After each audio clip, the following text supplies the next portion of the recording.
Assalamualaikum warahmatullahi wabarakatuh. Apa kabar Crash Trooper semuanya? Semoga kita senantiasa mendapat bimbingan Allah menuju jalan yang lurus. Rokok telah menjadi topik yang kontroversial di kalangan ulama.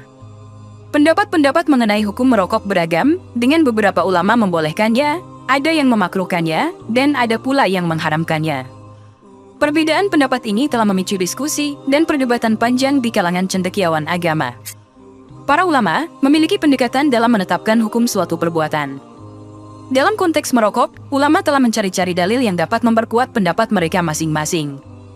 Namun di antara sengitnya perdebatan apakah rokok makruh atau haram, justru terdapat pula ulama yang malah mengharuskan merokok. Mereka juga mengemukakan dalil-dalil yang mendukung pandangan mereka.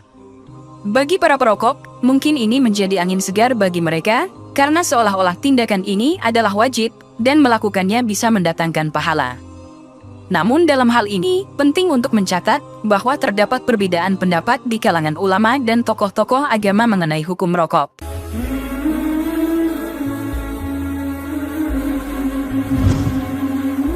Salah satu pandangan ulama yang membolehkan merokok, didasarkan pada prinsip hukum Islam yang menyatakan bahwa segala sesuatu diperbolehkan, kecuali ada dalil yang jelas yang mengharamkannya.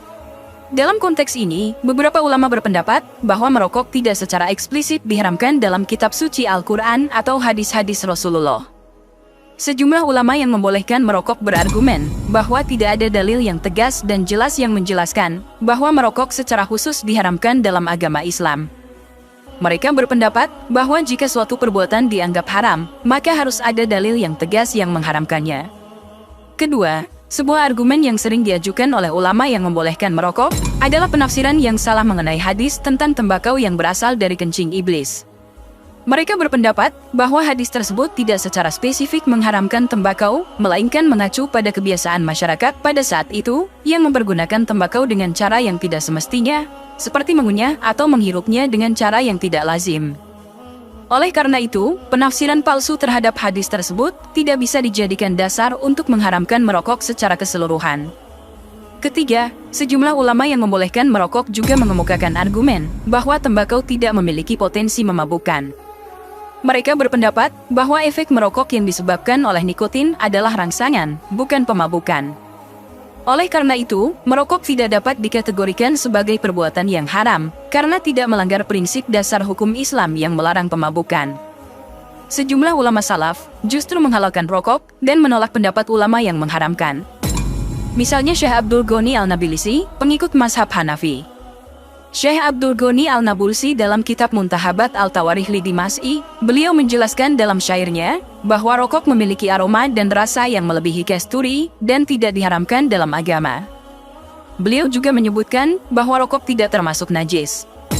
Syekh Sunan Effendi, yang lebih dikenal dengan sebutan Al-Ati Barmak, seorang mufti dan pakar fikih bermazhab Hanafi yang sempat meraih julukan Syekhul Islam pada zamannya, pernah mengharamkan rokok. Namun kemudian beliau minta maaf dan dengan tegas mengatakan bahwa yang mengharamkan rokok adalah jahil, tolol, zindik, dan tak ubahnya dengan binatang hina. Sebab ternyata pada rokok terdapat rahasia Allah yang menyiratkan banyak khasiat dan manfaat. Kemudian Syekh Ali bin Muhammad Al-Habsyi dalam kitab Irsyadul Ihsan, beliau menyatakan bahwa rokok tidak diharamkan dalam Islam selama tidak berbahaya bagi penggunanya. Syekh Ali Al-Ajur dalam kitab Goyal Bayan menyebutkan bahwa hukum rokok adalah mubah selama tidak menyebabkan hilangnya akal sehat akibat merokok dan tidak membahayakan kesehatan tubuh. Kemudian Abdullah bin Muhammad Al-Hanafi dalam kitab Syarah Al-Ummiyah dan Syekh Ahmad Al-Maliki juga sependapat dengan Syekh Ali Al-Ajur. Salah satu ulama besar yang menyatakan rokok tidak haram adalah Kiai Haji Idris Marzuki, pengasuh pondok pesantren Lirboyo Kota Kediri atau akrab disapa Mbah Idris. Beliau mengatakan, rokok tidak haram, karena saya sendiri juga merokok, dan tidak ada akibat apapun yang terjadi. Intinya, rokok dalam Islam dihukumkan tidak haram, asalkan tidak berbahaya bagi penggunanya. Menurut Mbah Idris, beberapa ulama di Indonesia juga memiliki sebuah pedoman yang sama tentang hukum rokok, yaitu Kitab Irsyadul Ihsan, yang ditulis oleh Syekh Ihsan bin Syekh Muhammad Dahlan, penerus pondok pesantren Jampes di Desa Putih, Kecamatan Gampengrejo, Kabupaten Kediri. Dalam kitab tersebut, disampaikan terdapat 3 hukum rokok, yaitu halal bagi yang menginginkan dan mampu, haram apabila berbahaya, dan mubah yang berarti tidak haram dan juga tidak halal. Mbah Idris melanjutkan, jumlah ulama yang mengharamkan dan menghalalkan, jauh lebih banyak yang menghalalkan. Di Arab Saudi, perokok justru disertai dengan candu, dan itu sama sekali tidak membahayakan bagi mereka. Pandangan ulama yang mengharamkan merokok didasarkan pada kaidah larangan melakukan sesuatu yang membawa kerusakan. Mereka berpendapat bahwa merokok merupakan kegiatan yang memiliki dampak negatif dan merugikan bagi kesehatan individu dan masyarakat secara umum. Berikut adalah beberapa dalil yang sering dikutip oleh ulama yang mengharamkan rokok. 1. Ulama mengacu pada prinsip dasar Islam yang menyatakan bahwa menjaga dan melindungi diri sendiri merupakan kewajiban. Ayat Al-Quran seperti surat Al-Baqarah ayat 195 dan surat Al-Isra ayat 33 menegaskan pentingnya menjaga kesehatan dan menghindari segala bentuk bahaya yang dapat merugikan diri sendiri. Hadis-hadis Nabi Muhammad juga menekankan pentingnya menjaga kesehatan dan tidak melakukan perbuatan yang dapat merugikan tubuh. 2. Ulama yang mengharamkan merokok mengklasifikasikan tembakau sebagai barang muskir yang dapat memabukkan dan mempengaruhi pikiran serta perilaku seseorang. Barang muskir dianggap haram dalam Islam karena dapat merusak akal dan mempengaruhi kualitas ibadah seseorang. Dalam pandangan ulama, merokok juga dianalogikan dengan minum khamar yang juga diharamkan dalam Islam. 3. Pandangan ulama yang mengharamkan merokok didasarkan pada pemahaman bahwa tembakau mengandung berbagai zat beracun yang berpotensi merusak kesehatan tubuh. Zat-zat seperti nikotin, tar, dan karbon monoksida yang terkandung dalam rokok dapat menyebabkan berbagai penyakit serius seperti kanker, penyakit jantung, dan gangguan pernapasan. Ulama aliran ini meyakini bahwa merokok merupakan perbuatan yang membahayakan diri sendiri dan bertentangan dengan prinsip menjaga dan merawat tubuh yang dianjurkan dalam Islam. Seperti misalnya Syekh Muhammad bin Jamil Zainu yang mengatakan, pada zaman Rasulullah, memang rokok itu belum ada. Namun Islam datang dengan pokok yang umum, mengharamkan segala sesuatu yang membahayakan tubuh, mengganggu orang di dekatnya, atau menyia-nyiakan harta. Syekh Muhammad bin Ibrahim menyatakan bahwa rokok haram karena mengandung racun. Selain itu, rokok juga termasuk dalam pemborosan yang tidak bermanfaat. Ulama dari Mesir, Syria, dan Saudi mengharamkan rokok karena dianggap membahayakan. Beberapa ulama yang mendukung hukum ini adalah Syekh Ahmad Tasunhawi Al-Bahuti Al-Anjalabi dan Syekh Al-Malakiyah Ibrahim Al-Koni dari Mesir, An-Najm Al-Ghuzi Al-Amiriyah Syafi'i dari Syria, dan ulama Mekah Abdul Malik Al-Hashami. Dr. Yusuf Kordawi menyatakan bahwa rokok haram karena membahayakan. Beliau mengatakan bahwa seseorang tidak boleh menciptakan bahaya dan membalas bahaya, sesuai dengan sabda Nabi yang diriwayatkan oleh Ahmad dan Ibnu Majah. Syekh Muhammad bin Abdul Wahab menyatakan rokok haram karena melemahkan dan memabukkan. Hanya saja, penjelasan tentang mabuk itu sendiri perlu penyesuaian. Syekh Hasan Al-Syarnabil Al-Hanafi memberikan fatwa yang lebih keras lagi. Selain haram mengisap, karena jelas-jelas membahayakan kesehatan dan bisa melemahkan akal, juga haram bagi siapapun untuk menjual dan membeli rokok. Nuruddin Al-Banjari mengharamkan rokok dengan alasan banyaknya korban yang mati karena rokok. Walaupun alasan beliau ini tidak dapat diterima, karena lebih banyak jumlah orang yang tidak mati karena rokok daripada jumlah orang yang mati karena rokok, dan telah dibuktikan bahwa asap knalpot mobil lebih berbahaya daripada asap rokok. Nuruddin Al-Banjari juga sangat anti terhadap rokok. Dalil-dalil akli atau logika yang beliau jadikan sebagai hujah, bunyinya kira-kira sebagai berikut.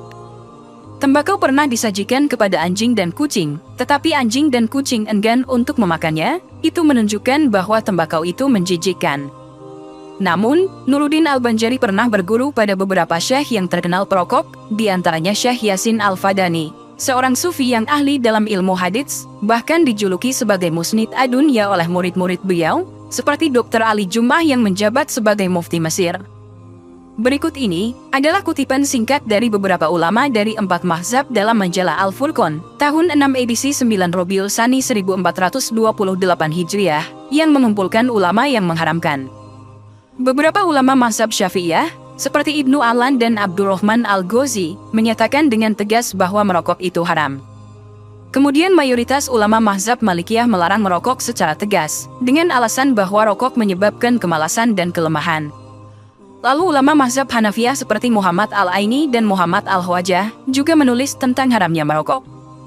Selanjutnya para ulama mazhab Hanabilah, termasuk Muhammad bin Abdul Wahab, Syekh Abdul Aziz bin Baz, dan Muhammad bin Utsaimin, sepakat bahwa merokok itu haram. Pandangan ulama yang memakruhkan merokok didasarkan pada beberapa alasan yang berkaitan dengan dampak negatif yang ditimbulkan oleh kebiasaan ini. Berikut ini adalah 2 argumen yang umum digunakan oleh ulama yang memakruhkan merokok. 1. Salah satu alasan utama yang dikemukakan oleh ulama yang memakruhkan merokok adalah bau tak sedap yang dihasilkan oleh rokok.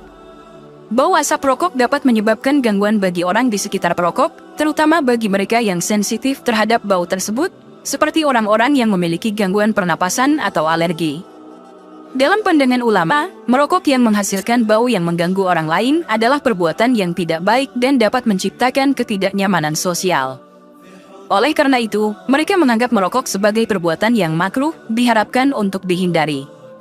Beberapa ulama yang memakruhkan merokok menghubungkannya dengan sebuah analogi dari hadis Nabi Muhammad tentang makan bawang putih mentah. Dalam hadis tersebut, Nabi Muhammad melarang umat Islam untuk makan bawang putih mentah sebelum pergi ke masjid, karena bau yang kuat dapat mengganggu orang lain yang beribadah di masjid.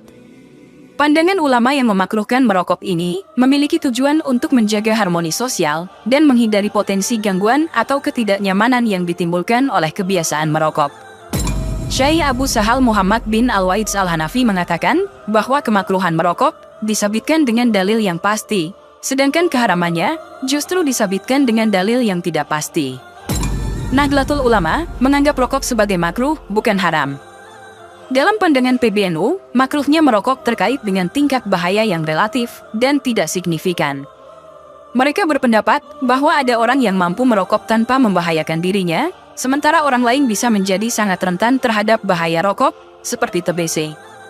Maulana Syekh Muhtar Ali M. Ad-Dusuki mengatakan, tidak semua yang memudorotkan itu haram, tidak semua yang diharamkan itu haram karena ada mudorotnya, dan tidak semua yang dihalalkan itu halal karena ada manfaatnya.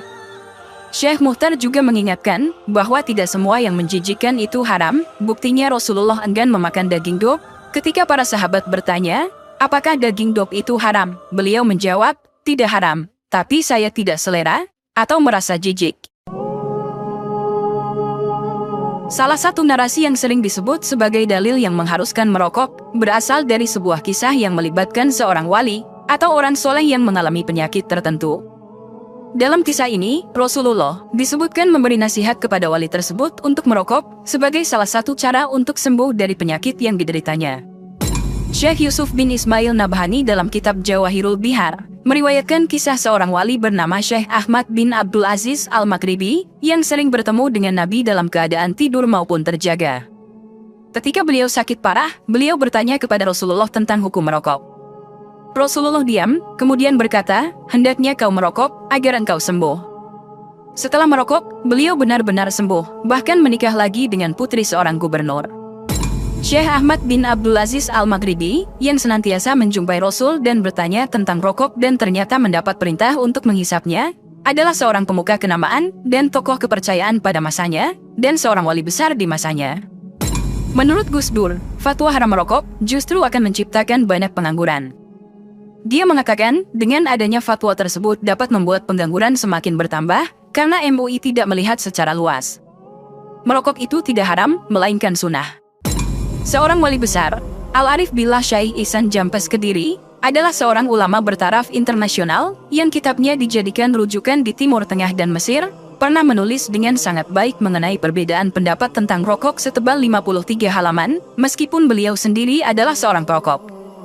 Walau begitu, dadanya dapat ditembusi cahaya Allah yang suci, meskipun dipenuhi asap rokok. Kiai Haji Abdul Hamid Pasuruan, seorang waliullah terkenal yang dihormati oleh sesepuh mursyid tarekat yang diakui, tidak memiliki sikap anti rokok, dan beliau tidak pernah mengharamkan rokok. Kiai Haji Raden Asad Syamsul Arifin, seorang ulama sufi yang menduduki wali kutub pada zamannya, juga merupakan seorang perokok.